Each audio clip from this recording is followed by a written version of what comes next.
listening to Where You Live with Gene and Tony. Welcome back to Where You Live with Gene and Tony. So good to have you with us this morning. And if you're just joining us, our first story was about a homeowners association that they did almost all the right things, right, Tony? In getting a judgment against the homeowner who owed because of non-payment of their monthly assessments.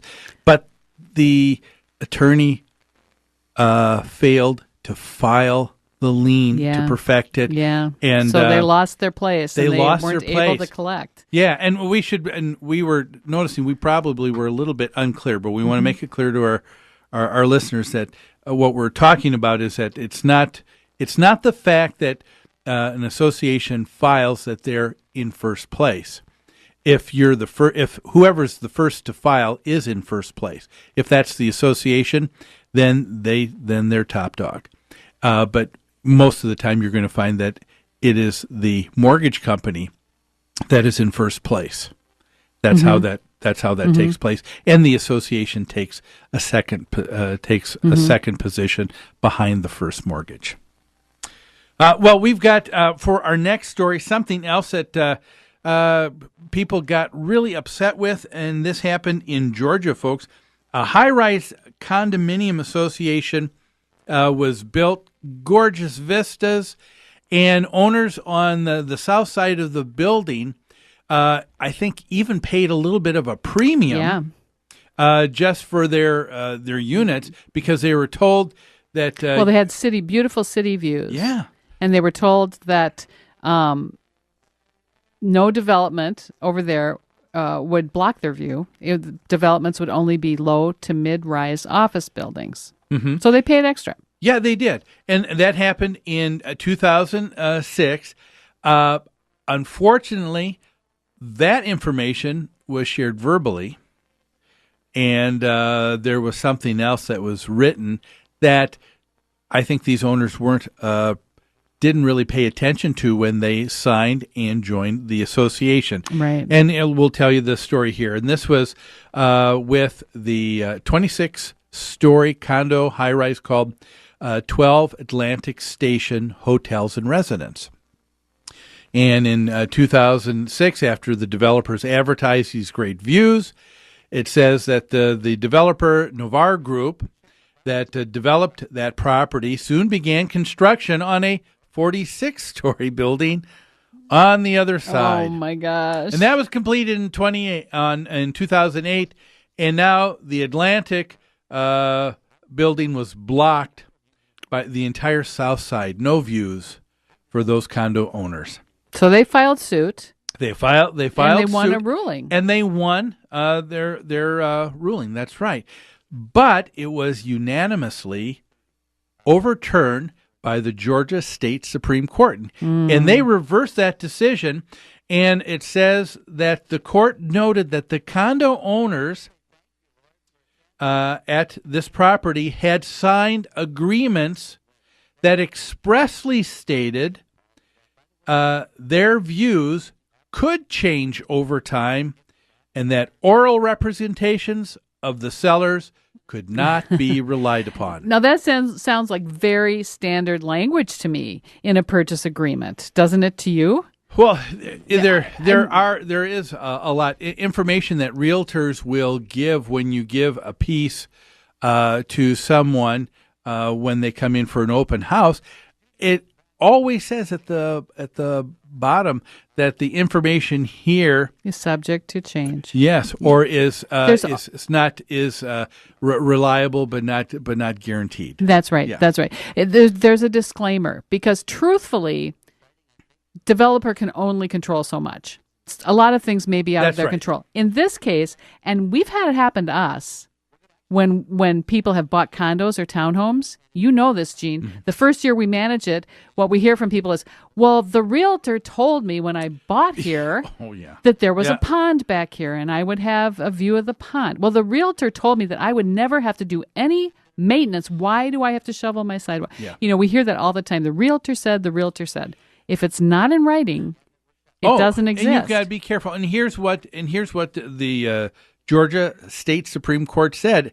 They said specifically, it is well settled law, they said, in Georgia, that a party who has the capacity and opportunity to read a written contract cannot afterwards set up fraud in the procurement of his signature to the instrument. So basically, hey, look, if you have the opportunity and the capacity to read a written contract, you can't come back and say we were frauded. That's right, because you did have the chance to read it before you signed it. It said, the court also said that the only type of fraud that could relieve someone from their obligation on a written contract is fraud that prevented the party from reading the contract. Now, isn't that interesting? Yes. That is very specific. And very simple. If they had the contract under a box and you couldn't see it and they forced you to sign it, well, then you might have a case for fraud. Yeah. Correct? Yes. Or they shuffled a bunch of papers, said, here, sign, and you didn't get a chance to look at that. But that's not the way. Things work in a homeowners association. I don't know one state that does not have laws in place that are not unlike that are. I have too many negatives here. I don't know it's one. It's not unlikely that would never. That would never almost, kind of. Yeah. Yeah. All right. You know what I mean. Yeah, I do. But our listeners don't. What I'm trying to say is that all states are about identical in terms of saying, look, there is going to be a period of time given for you to take a look at the governing documents, to read and get information, because you're not just purchasing a single-family home. You're going to be obligating yourself together with a group of other people, and you need to know what it is you're getting into before you buy it. So there's a rescission period when you purchase a condominium or a townhouse. And in Minnesota, it's 10 days, isn't it? 10 days. So you can sign a purchase agreement and still have 10 days from that date to review all the governing documents, to review the legally required disclosure statement from both the owner and a disclosure statement from the homeowners association, to make sure you are thoroughly educated and you know what you're getting into. Because of that 10-day right of rescission, you've got sellers and sellers agents that go out of their way to make sure that they get that information in a buyer's hot little hands right away. Because the clock starts ticking. That's right, and they want to make sure that they adhere to that, comply with that. Otherwise, their sale goes south. Yeah, otherwise you could, if the buyer was not presented that information until, let's say, a week before the closing, or even the day of the closing. Yes, let's say they had it a whole week, and they think, oh, that's not a big deal. That's still 7 days. It's not 10. They could walk into the closing and say, the buyer could say, I've changed my mind. That's right. And they would get their earnest money back. It's done. It doesn't matter that I signed the purchase agreement. I did not have these documents for 10 days. That's right. Yeah. So that's why people want to get them in the hands right away. Every state has something like that. So we say this over and over again, Gene. Buyers, please beware. It is your responsibility to take care of yourself and make sure you understand what you're buying. Yeah. Now, the attorney who represented these homeowners, his name was Jim Fletcher, and he represented them. And he said he respects the Supreme Court's decision. That's good, because that's pretty much it. But he said, I do respect the decision. And he said something that's interesting here. He said the Georgia Supreme Court did not hold that the developer did the right thing. Instead, they held that a vague contract disclaimer was enough for the developer to be able to stand on that. He said there's a difference between doing the right thing and getting off the hook through a legal technicality. I understand what he's trying to say. I disagree that this was a legal technicality or that this was a vague contract disclaimer. This is standard type language in contracts, and he probably knows that. Yes.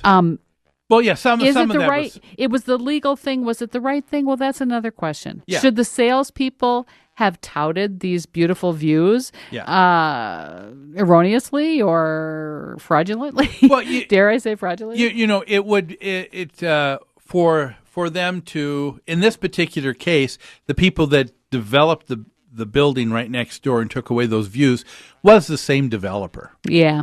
So it seems like they could have been honest about it from the start. And it was found out in the story too that it was that plans were underway even as this place was being built. So there something smells. Yeah, it was. I mean, I'm not going to say that particular thing was right, but you made the correct statement when you said, you have to know what it is that you're signing. That's you have right. to read it because that is the contract. That is the agreement.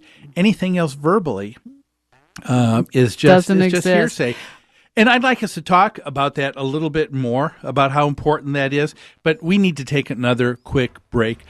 Folks, we will be back, and when we come back, we're going to talk about what are some things that you can do before you purchase a home in a condominium, a townhome. What are some of the things that you should be looking for before you sign on the dotted line?